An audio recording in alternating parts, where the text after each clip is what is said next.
गुरु प्यारी सात संगत जी, आप सभी को राधा स्वामी जी। संगत जी, वचन एक ऐसा होता है कि जो हम किसी को दे दें उसे हमें ज़रूर निभाना चाहिए। बाबा जी ने शुरू से ही ये हर सत्संग में सिखाया है। अगर हम किसी को वचन देते हैं तो हम उस इंसान की उम्मीदें अपने से जोड़ लेते हैं। फिर उस वचन को तोड़ना यानी कि उस इंसान की उम्मीदों को तोड़ना होता है, जिससे कि उसके दिल को काफ़ी ठेस पहुंचती है। अगर मालिक के किसी जीव को किसी भी प्रकार की कोई ठेस पहुंचेगी तो मालिक उस चीज़ में कभी भी खुश नहीं होते हैं। तो साथ संगत जी, आप लोगों से विनती है कि वीडियो के अंत तक ज़रूर बने रहिएगा। और संगत के अपने इस चैनल को आप लोगों ने अभी तक सब्सक्राइब नहीं किया है तो ज़रूर कर लीजिएगा। तो साथ संगत जी, यह घटना बड़े हजूर महाराज जी के समय की है। एक गांव में एक बड़ा सा राजा हुआ करता था। राजा हमेशा ही काफ़ी नरम दिल का था, हमेशा ही अपनी प्रजा के लिए खूब कार्य किया करता था। साथ ही साथ वह बाबा जी को तो नहीं मानता था, लेकिन हाँ, मंदिरों को ज़रूर माना करता था। मंदिर में भगवान के प्रति उस राजा की काफ़ी आस्था थी, इसलिए ही शायद वह अपनी प्रजा के लिए काफ़ी नरम दिल का स्वभाव रखता था। प्रजा में कभी भी किसी चीज़ की कमी होने ही नहीं देता था। उनके लिए राशन का इंतज़ाम, लाइटों का इंतज़ाम, वह राजा हमेशा ही कोशिश करता था कि उसकी प्रजा को किसी भी प्रकार की कोई तकलीफ़ ना हो। कोई जैसे कि गरीब व्यक्ति वह बीमार होता या उसका बच्चा बीमार होता तो उनके घर खर्च के लिए और इलाज के लिए पैसे दे देता। किसी किसान को अपनी बेटी की शादी करनी होती तो उसकी शादी यह अपने पैसों से करवा देता। तो यही सब राजा एक तरफ पुण्य का काम करे जा रहा था। तो साथ संगत जी, सब कुछ ठीक चल रहा था। राजा की जो प्रजा थी वह भी इसके काम से काफ़ी ही खुश थी। लेकिन अब होने को कौन ही टाल सकता है। एक बार इस गांव में ऐसा काल पड़ गया कि खाने पीने की भूखमरी हो गई। सब चीज़ें बंद कर दी गई। अब राजा के पास जो गोदाम था वहाँ पे लिमिटेड ही राशन बचा था। अब प्रजा के लिए सारे रास्ते बंद हो गए तो उनको तो राजा के पास आना ही था। तो वह राजा के पास आते हैं तो राजा अपने गोदाम का गेट खोल देता है और सैनिकों को बता देता है कि मेरी प्रजा को किसी भी प्रकार का कोई कष्ट नहीं होना चाहिए। जब तक हमारे गोदाम में राशन है आप प्रजा को राशन बांटेंगे, लेकिन सबको उस हिसाब से राशन देना कि कोई भी छूट ना जाए और सबके हिस्से में इतना राशन आए कि कोई भूखा भी ना रह पाए। सब चीज़ का हिसाब किताब रख के हर काम को करना वह तुम्हारी ही जिम्मेवारी है। तो साथ संगत जी, इस राजा ने ये काम अपने सैनिकों पर छोड़ दिया था। तो सैनिकों पर छोड़ा था, वह तो उस हिसाब से ही काम कर रहे थे। लेकिन अब इन दिनों एक गरीब व्यक्ति राजा के पास आता है। उसके घर में बेटी की शादी का भोज था। अब अचानक से सारी व्यवस्था रुक गई थी। तो उसको यही उम्मीद थी कि वह राजा के पास जाएगा तो राजा किसी भी प्रकार से उसकी मदद करेगा और राजा को भला क्या ही किसी चीज़ की परेशानी हो सकती है। तो वह व्यक्ति राजा के पास मदद की उम्मीद लेकर आता है। अब राजा उसे तुरंत ही हाँ भर देता है। राजा उसे तुरंत हामी तो भर देता है कि वह उसकी बेटी की शादी में राशन की मदद करेगा और जो भी भोज के लिए हो पाएगा वह अपनी तरफ से ज़रूर करेगा। लेकिन सब प्रजा और सैनिक उस राजा को काफ़ी समझा समझा के थक जाते हैं कि राजा जी, आप जो कमिटमेंट कर रहे हैं, जो वचन दे रहे हैं वह नहीं पूरा हो सकता है क्योंकि गोदाम में तो इतना राशन ही नहीं है।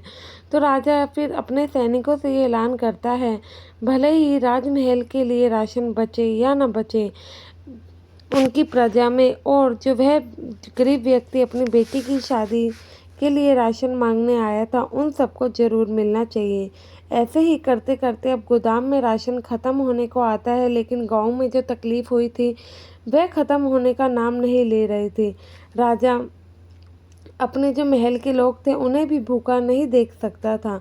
तो राजा क्या करता है, बिना किसी को बताए एक रात में पहाड़ी की तरफ निकल जाता है।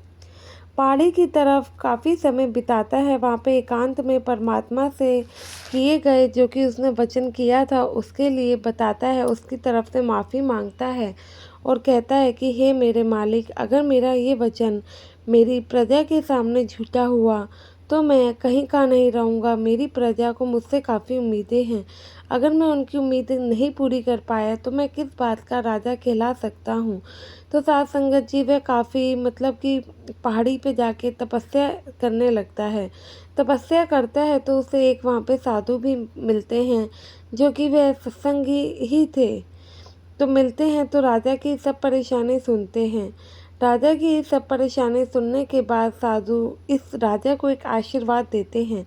राजा को आशीर्वाद देते हैं और कहते हैं कि भाई तुम परमात्मा की भक्ति करो, परमात्मा खुद तुम्हारे पास तुम्हारी परेशानियों का हल करने आएगा। थोड़े समय जो कि ये राजा था परमात्मा की भक्ति करता है, तपस्या करता है। क्या देखता है वापस गाँव में जब जाता है 2 से 3 महीने बाद कि इसका जो कि राशन की परेशानी हो गई थी वह अब बिल्कुल ही ख़त्म हो गई है। बारिश ने अपना रुख मोड़ लिया था, जो कि खेती-बाड़ी किसानों की रुक गई थी वह होना चालू हो गई थी, जिसकी वजह से अब इनकी प्रजा को किसी भी प्रकार का कोई दुख रह ही नहीं गया था। किसी के पास भी अब राशन की कमी नहीं थी, क्योंकि गाँव के जो खेत थे वह दोबारा से हरे-भरे हो गए थे और प्रजा भी राजा को काफ़ी समय से ढूँढ रही थी और उन प्रजा राजा का शुक्र अदा करती है। राजा पूरे गांव का बदला हाल देखकर उसकी आंखें नम ही हो जाती है।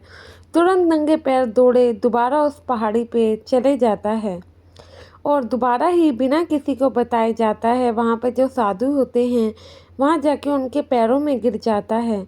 कहता है कि हे साधु बाबा, आपके बख्शे हुए इस 5 नामों ने तो मेरा जीवन ही बदल कर रख दिया। मैं बता नहीं सकता हूँ जो मान सम्मान मुझे मिला है उसके बदले में आपका कैसे ही शुक्र अदा करूँ। इस पर सद्गुरु आगे फरमाते हैं कि बेटा मेरा शुक्र अदा क्यों करना है, उस कुल मालिक का करो। हर इंसान अगर अपने वचन पे मतलब कि कायम रहे तो परमात्मा कभी भी मतलब कि किसी के साथ बुरा होने ही नहीं देगा। इंसान आजकल अपने वचनों पे कायम ही नहीं है। बाबा जी इतने सत्संग में हमें कई चीज़ें सिखाते हैं। क्या हम किसी को कोई वचन देते हैं आज के समय में वो हम निभा रहे हैं? अगर हम अपना वचन निभाएंगे चाहे वो सामने वाला कैसा भी हमारे साथ करे तो क्या परमात्मा ये नहीं देखेगा? परमात्मा तो हमें हमारे कर्मों का और उसको उसके कर्मों का हिसाब देगा ही ना।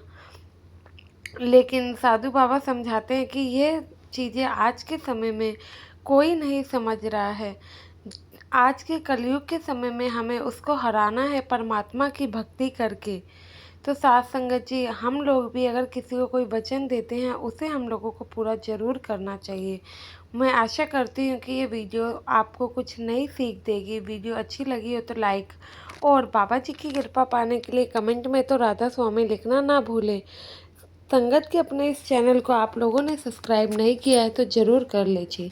गुरु प्यारी साथ संगत जी आप सभी को राधा स्वामी जी।